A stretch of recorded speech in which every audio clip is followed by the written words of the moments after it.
আসসালামু আলাইকুম। আমি সকালবেলা এখন ভাত ভাজি করে দিলাম, হালকা ডিম, কাঁচামরিচ, ধনিয়া পাতা দিয়ে।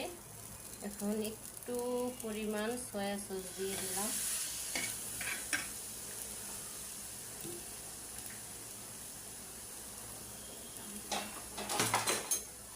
একটু টমেটো সস দিয়ে দিই, 1 প্যাকেট।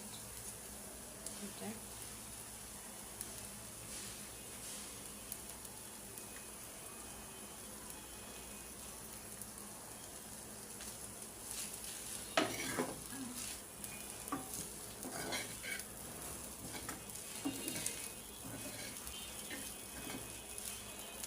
কাঁচামরিচ, পেঁয়াজ, ধনিয়া পাতা দিলাম, লবণ দিছি। এখন একটু হলুদের গুঁড়া দিব।